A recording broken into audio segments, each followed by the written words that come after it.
Bonjour, j'espère que tu vas bien. Alors ce matin, j'ai juste un petit message rapidement à partager avec toi ce matin, c'est sur l'histoire de Judas. Judas, il a vendu Jésus, on lui a donné l'argent.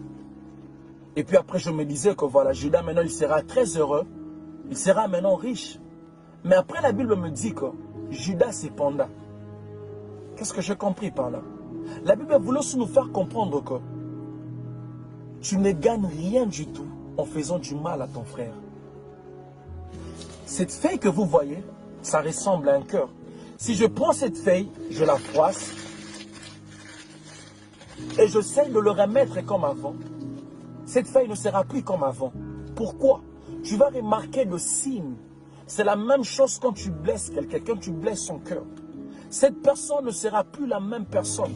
Pourquoi? Il y aura de cicatrices qui vont rester dans son cœur.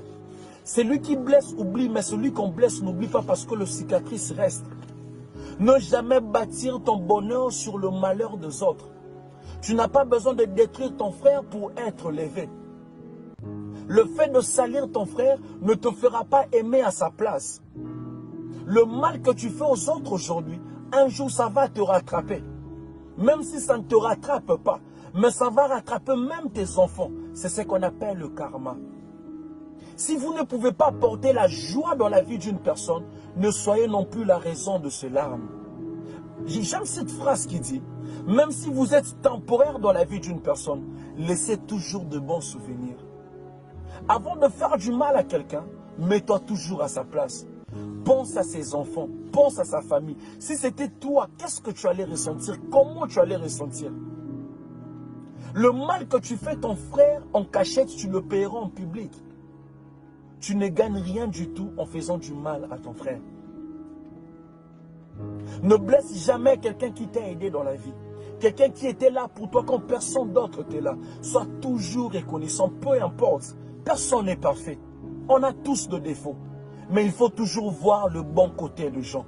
Ne jamais se focaliser toujours dans le mauvais côté des gens, non. Ne blesse jamais quelqu'un qui t'aime de tout son cœur. De peur de regretter un jour de ne pas retrouver la même personne pour la deuxième fois. Ne blesse jamais un enfant de Dieu. C'est très dangereux d'être la cause de larmes d'un enfant de Dieu. Il y a des gens dans la vie qu'on ne touche pas, de peur que la malédiction soit sur toi. Dieu dit à Abraham, je maudirai tout celui qui te maudira. Il y a des gens dans la vie qu'on ne touche pas. Le diable a tout touché de Job, mais il ne pouvait pas toucher à son âme, parce que l'âme de Job était la grâce. On ne touche jamais à la grâce, parce que la grâce, c'est Dieu lui-même. Il y a des gens dans la vie, tu peux toucher à sa réputation. Tu peux salir sa réputation. Tu peux dire n'importe quoi sur son nom, mais tu ne toucheras jamais à sa grâce. Parce qu'il y a des gens dans la vie qui sont appelés à aller loin, peu importe ce que les gens diront. Détester un enfant de Dieu ne lui empêchera pas de réussir. Parce que la grâce de Dieu est sur lui. On ne touche pas à la grâce.